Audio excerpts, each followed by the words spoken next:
Hi, everyone. It's Christian B. Burnaby, Vancouver-based real estate agent. Welcome to Rapid Fire Real Estate, and thanks for tuning in. And in this program, I like to take you through half a dozen topics, spend a couple of minutes on each, and you can take that intel with you into the marketplace to hopefully make better decisions. And if you need to reach me, you can find my contact in the show notes below. Okay, for this video, I want to focus on one topic specifically. Big announcement from the provincial government to redevelop the HeatherLands just west of Queen Elizabeth Park, north about a 10-minute walk from Oak Ridge Mall. And they're promising 2,600 new homes, and they're promising to help you buy one. And they're promising that contribute up to 40% of the purchase. Sounds too good to be true, doesn't it? Well, look, as an investor, the question we want to answer is this a good investment? And by the end of this video, you're going to have an answer. Now, I want to focus on just briefly on context, give you a couple more facts about this project as I understand it from the government website, and then walk you through some considerations here to help you make a decision as to whether this is a good idea or not. Okay. First is that, again, 2,600 homes, $672 million of taxpayer money going towards this development. This is between 33rd and 37th on Heather. And they're promising a 60-40 breakdown. That means you come up with 60% of the bank financing and down payment, and the government is going to give you the other 40%. Second, you're only going to need a minimum 5% for any of the homes, the 1, 2, and 3 bedrooms. And that's from 1 bedrooms from $850,000 up to 3 bedrooms at $1.5 million. And you've got to be a first-time buyer. You cannot own property anywhere else in Canada. You cannot own property anywhere else in the world. By the way, how would they know if you owned a property in Japan, for example? Now, those are some of the specifics. There are also income limitations here on the household. So if you and your partner are looking at a 1-bedroom, you've got to earn less than $132K combined. If you and your partner are looking at one of the 2 or 3-bedroom condos, you've got to earn less than $192,000 household income. Okay. Now, one of the first questions I just want to ask is, doesn't seem fair that the government is using your money to help others buy a home, but not you, perhaps, because you're doing too well? I don't know. That's a fairness question. I'm kind of mulling it over. I'll let you to be the arbiter, the final judge on that, and you could leave your comments in the show notes. But let's think about this as an investor. Does this make sense? Is this the best decision for you to make? Okay, 6 things to think about here. 1, let's go back to the prices on these. They're not cheap. $850 for a 1-bedroom. I haven't added in the GST yet. That takes that to $900,000. 2 bedrooms. We're looking at $1.3 million. 3 bedrooms, 1.5. And again, they haven't put GST on these numbers, at least not in the government release. They're new. Presumably there's going to be GST on that. The question and the concern I have here is, can you resell this? What if you have a job transfer that takes you from from Vancouver to Toronto, or a change in family? Maybe you're a nurse and you're going to relocate from Vancouver to Kelowna. Can you resell this? You're buying at such a high price here, $850,000, $900,000 for a 1-bedroom. Who are you going to resell this to in 2, 3, 5 years? Those are some pretty high prices. From what I understand of the pre-sale market right now, from my contacts, one of whom is in Metrotown, from a pre-sale site there, in the last 3 months, they've sold 2 pre-sales. 2. So that's a slow market. And it's It's not moving. And so if you're buying one of these, this funding formula, remember, applies only to the first buyer in queue, which means if you are selling 3 or 5 years from now, even though you didn't plan to sell that soon, you're starting a family, there's some change, you have to think about whether there's a market for a buyer for your home. And I'm going to tell you right now that these price points are extremely high, and there's certainly not a market for one bedrooms at $900,000 right now in South Vancouver, or $1.3 million two bedrooms in South Vancouver.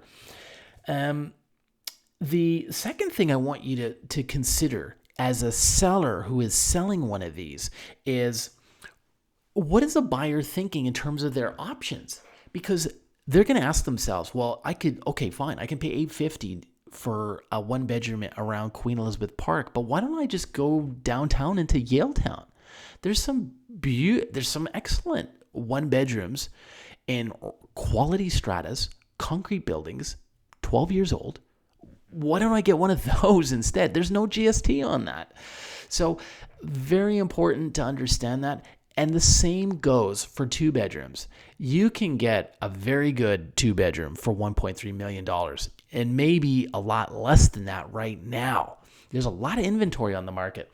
And while 3 years from now, that may be a different weather system, a different market, I just think that you'd have a hell of a time trying to sell at these prices, which brings me to point number 3. And that is, remember, the government is going in on this with you as a lender. They're like the bank. So when you sell, they're going to collect their money back. So if anybody's taking a loss, it's you, right? So if you're selling this thing for $30,000, $40,000, $50,000 less than you bought it, that's coming from your pocket. The bank's going to get back their 100%. The government's going to take back their 100%. The loss is on you. Next. And by the way, when I was listening to an interview with the housing minister, with a journalist, he did reference the journalist referenced a funding, the formula that says that if you sell it too quickly, you're not allowed to even take the appreciation gains of the property. So, where's the upside in that? All right.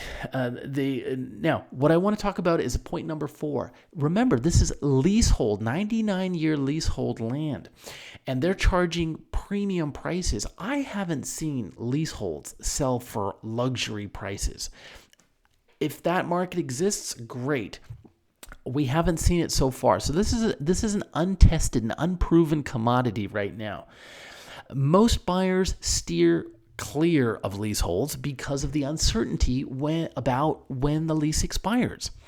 And as you get closer to the expiry date, the values don't increase. They sometimes even tail off.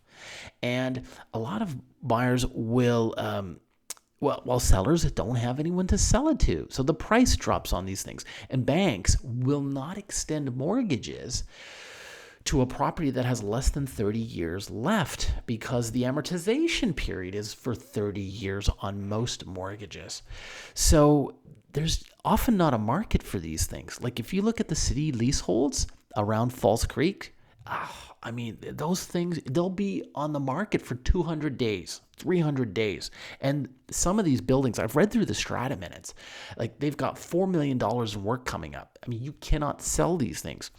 Now, the province says that they have addressed this concern. They have a 99-year lease. At the end of that lease, one of two things happens. It either automatically renews, or the native bands can then repurchase the property from you or your descendants at that point at fair market value. And this is meant to address that concern. Okay, so maybe it does. There's still no proven market for these things.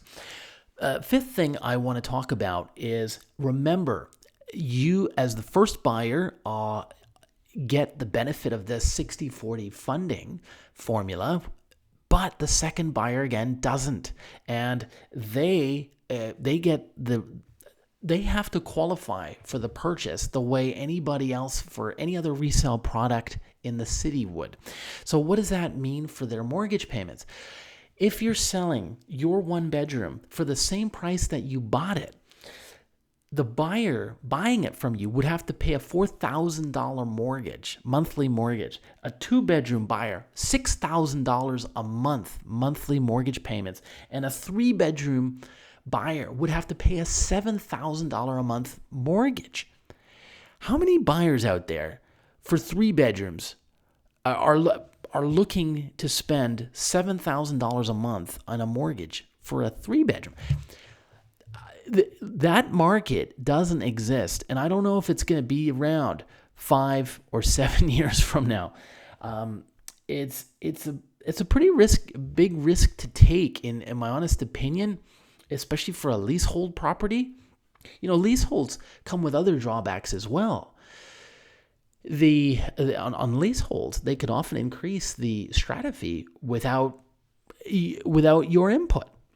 And that's, on the West End leaseholds, if they're deciding to put on a new parquet membrane or change the roof, you get a special levy notice and you got to pay. And it's not like a freehold strata where you have a yearly AGM. You get to sit, voice your opinion, and you get to vote on the budget, right? You can vote yes or no. It doesn't happen that way with leaseholds, and at least not the private leaseholds that I've encountered. Okay, and the last drawback I had with these is the 3 bedrooms.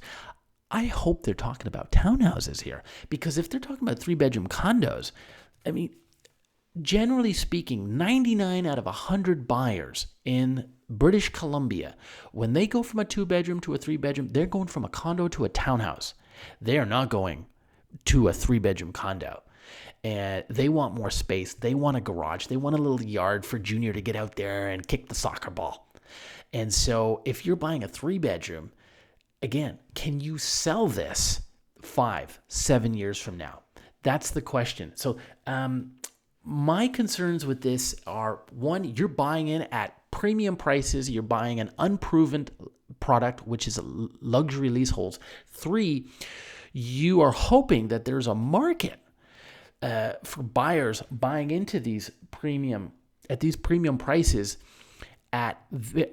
with monthly mortgage payments that are exorbitant. So those are some of the things to consider. Sure, I love the fact that you for the first buyer in, you only need a 5% down payment, and so you're getting a bit of a sweetheart deal, and you don't have to repay the province until you sell it. But remember, you got to be able to sell it. and remember, if the province is buying this with you as a lender, they're getting their money back. If someone's taking a loss, it is on you, dear buyer. So think, now that you know some of the specifics here, hopefully you've got enough information to make a decision. If it were me or my family, I would not buy one of these.